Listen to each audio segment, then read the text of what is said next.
আসসালামু আলাইকুম রহমতুল্লাহ। প্রিয় চাকরি প্রত্যাশী ভাই বোন, আশা করি আপনারা সকলে ভালোই আছেন। আজকে আমরা শিখব সূচকের বেশ কয়েকটা টেকনিক সম্পর্কে।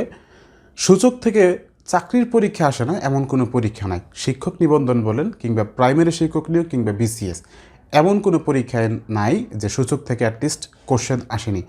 সো এই টাইপের আজকে আমরা ইম্পর্টেন্ট 3টা প্রবলেম দেখব যেগুলি বিগত কোনো সালে পরীক্ষা এসেছিল। তো একদম ফার্স্টের যেই প্রবলেমটা, জাস্ট এইটা যদি আপনি একটু মনোযোগ দিতে পারেন তাহলে আশা করি আপনার বেসিক একদম ক্লিয়ার হয়ে যাবে এই টাইপের প্রবলেমগুলির ক্ষেত্রে।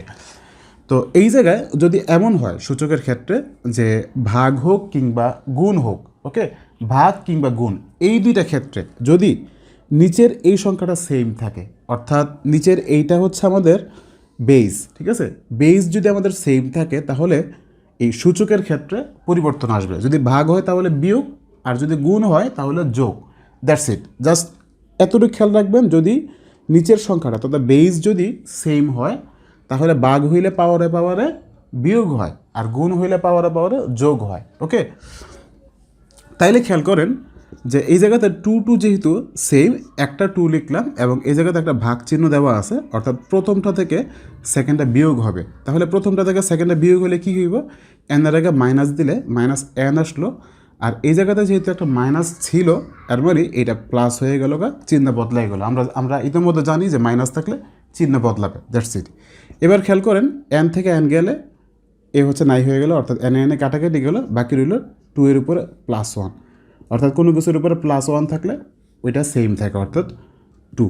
তার মানে উত্তর হচ্ছে 2। এইটার অ্যান্সার 2। এই প্রবলেমটা কিন্তু আসছিল 17তম এনটিআরসি পরীক্ষায়।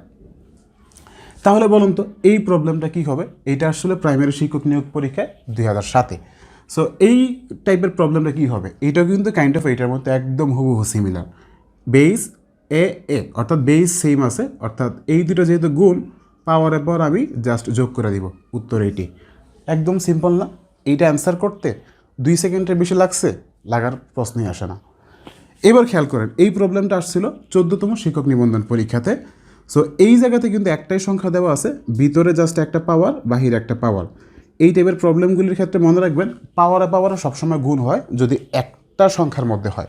তার মানে এই জায়গায় একটাই সংখ্যা আছে, ভিতরে একটা পাওয়ার, বাহিরে একটা পাওয়ার, জাস্ট পাওয়ারে পাওয়ারে গুণ হবে। মাইনাসে মাইনাসে প্লাস, আর একে একে এক, অর্থাৎ এর উপরে আলটিমেটলি এক থাকলে উত্তর এই হবে। তার মানে উত্তর হচ্ছে এ। শিক্ষক নিবন্ধনের প্রস্তুতির ক্ষেত্রে একটা স্মার্ট টেকনিক প্রয়োজন, কিংবা যে কোনো চাকরির পরীক্ষার ক্ষেত্রে একটা স্মার্ট টেকনিক প্রয়োজন। আপনি বিস্তারিত শিখে আলটিমেটলি রিটেন ছাড়া কোথাও লাভ নেই।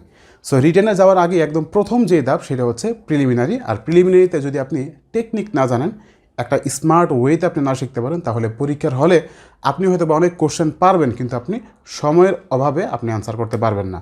আর আপনার এই টেকনিকের সাথে প্রিপারেশনকে আরও শানিত করতে, আরও মজবুত করতে সহজ স্কিল নিয়ে এসেছে শিক্ষক নিবন্ধনের একটা প্রাইভেট ইন্টেন্সিভ কেয়ার ব্যাচ।